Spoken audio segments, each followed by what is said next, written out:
your calls live. Presented by the Tennessee Valley's award-winning personal injury and wrongful death law firm, Timberlake, League & Brooks.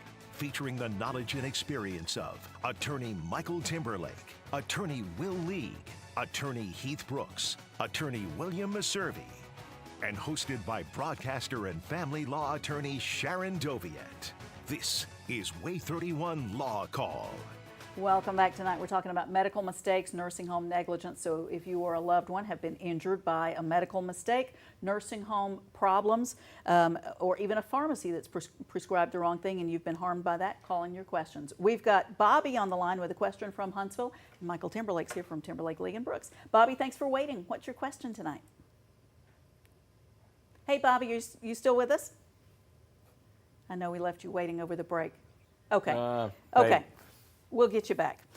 Nursing homes, many of them, most of them, use arbitration agreements. Okay, what is that? And is that good for the consumer or bad for the consumer? Well, I mean, typically it's bad for the consumer. Basically, an arbitration agreement is an agreement that two people, it started as businesses would use this to try to resolve disputes without going to the court system.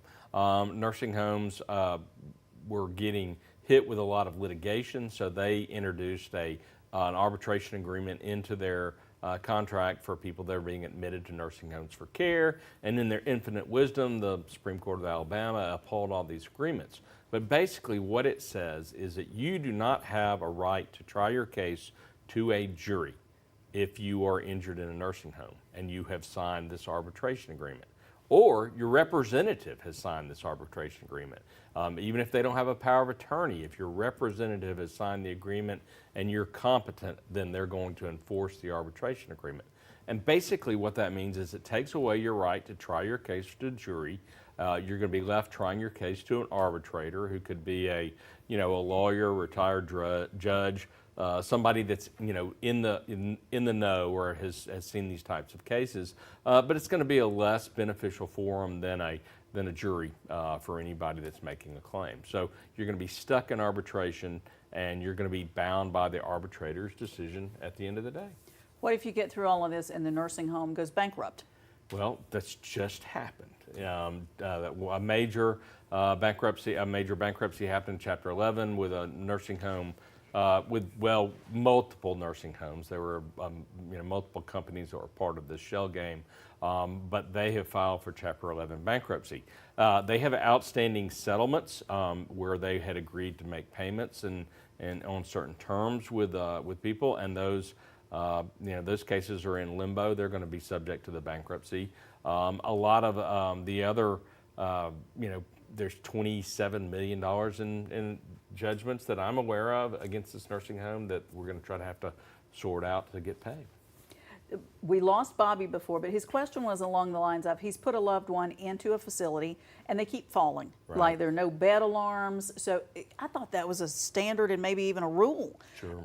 If they don't have proper procedures like that, what can you do about that? Well, I mean, the standard of care is defined based on what reasonable nurses or facilities should do in the same circumstances in the same industry across the nation. And so it's going to be, there are some things that are going to be applied across the board, but a lot of this is patient specific. So if you look at this situation, you say, okay, is the patient a fall risk? Most people that reach a certain age in these facilities are going to be designated as a fall risk. Well, did they assess her as a fall risk? Did they create a care plan to try to minimize the risk of falls? So they put her on a low bed. They put a pad by her bed. Are they checking on her more frequently to make sure that she has the ability to go to the restroom so she doesn't try to get out of bed on her own? What are they doing to try to prevent falls? And that's, so if you get a fall, they have to go back and check the plan and revise the plan and try to prevent the plan. But I'll tell you that, falls can and do happen in these facilities, and they are not anybody's fault. Okay. It is just one of the things that can happen. Now, falls do happen in these facilities, and you can prove that it was because they didn't do what they were supposed to do. But it is the most common type of complaint that we see, and some of them are not avoidable. somebody else was writing in talking about a particular employee that is a supervisor and is not doing their job. And they have a lot of list of things that she's not doing. Right. Can you report something like this? Is there a state agency? Can you report it anonymously? Because if you tell on your family member's caregiver, they may not treat your family member well, or who knows? Who knows? Absolutely. So the Alabama Department of Public Health is the outfit in Alabama that oversees healthcare facilities and skilled nursing facilities or assisted living facilities. If there is a problem, then you can, as an employee, report anonymously to these outfits. There's a complaint hotline. You don't have to tell who you are. But if it is a serious if it's a situation that puts patients at serious risk of injury, then they will come and do an immediate inspection. And they will not reveal to the employer, why they came. They will say it's a complaint investigation. So somebody has complained. When they come to the facilities, they interview employees, and they interview employees outside outside the presence of their employers. It's not a situation where you go in there and your boss is sitting there and you're telling them what's going on. These investigators come, they interview individual employees, and their job's basically to get to the bottom of why something happened. So how do you know a good one from a bad one? Like if you're having to put a family member into a place, how would you evaluate it? How would you figure it out? Can you look up who's got lawsuits against them? I mean, if they have to arbitrate, you may not see what the outcome was, right? Sure. I mean, it's a difficult thing. You can go to Medicare.gov, and there's a scoring system that says, basically tells you how they do on their surveys. Unfortunately, the surveys are not getting done as accurately or as timely as needs to be done. So, what I would tell people is, look, if you have options at facilities, go to Medicare.gov, look at that. You can call our firm, and I can tell you the facilities that I think are doing a good job and are not doing a good job. But it goes up and down. It kind of rides a roller coaster. So it's hard to tell at any given point. Yeah. If you're going to put somebody in a facility or in a nursing home or skilled care or independent living, ask to speak to a current family who's there, and they can give you some idea about what's going on. Are you allowed to put cameras in your family member's room? You are allowed to put cameras in a family member's room as long as it's a private room. Okay. They don't like you to do that. No, they don't. The facilities that tell you don't do that or we don't allow you to do that, those are ones you probably want to skip. Okay. We got this email question. This is coming in from Lila, the last one. If a nursing home hires a company to take residents to doctor's appointments and there's a serious injury during the transport, who's responsible for that, the transport company or the nursing home? Well, I think it's a situation where you look at it and say if the nursing home has done their due diligence and this is a licensed, registered, company that provides transportation, then they're probably not going to have any responsibility for what happens. It's going to be all on the transport company. Okay. Even if they got like, Susie's drunk uncle taking you to the doctor, then that can be a different story. That's the thing. We had talked about you can also have cases against pharmacies. If pharmacies prescribe you the wrong medication, sure. If you get the medication and you see it's wrong, then obviously don't take it, right. and that's probably not a lawsuit. What are you seeing with pharmacies and errors with medication? Well, it's typically is something in terms of the dosage is wrong. I've gotten one recently where there's a serious injury that was caused as a result of a double dose. Instead of 1 per day, it was 2 per day. But it's a medicine that was fairly strong, and so it can cause problems. And so those are the types of things that you really look out for. Sometimes it's just the wrong medicine, and we've seen those, and it doesn't cause really any problems. Somebody said, "Yeah, I took it, and I didn't feel good." Well, it was a blood pressure medicine. Your blood pressure was probably down for a few weeks. But so you can kind of depending on what the circumstances are, so they can run the gamut. Doctors may or may not cure you. I mean, just because you don't get well doesn't mean that they've done something wrong, right? Right. So what's the line for a medical malpractice case?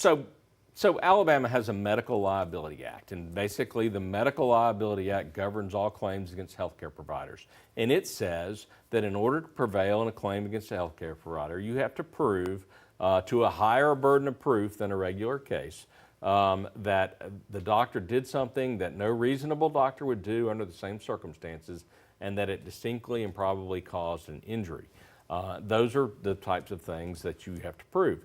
Now, simply because an injury occurred, or simply because you had a complication, or things didn't go as well as everybody wanted, that in Alabama is not any indication, or you can't presume that the doctor did something wrong as a result of that.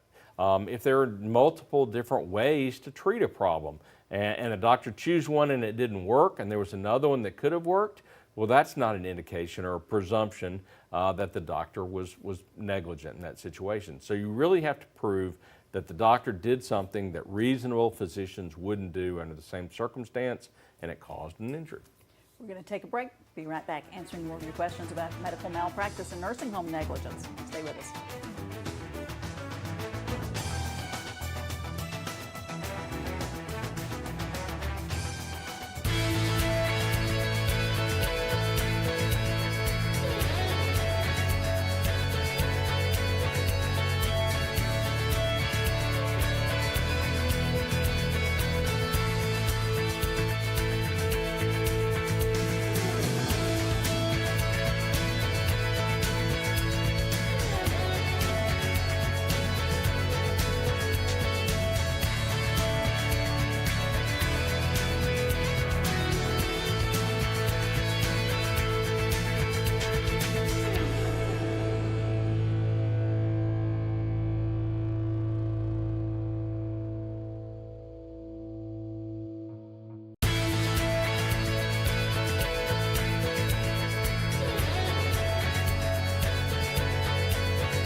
Timberlake, League and Brooks in Huntsville, 256-536-0770 or 800-804-2502. The website is law-injury.com.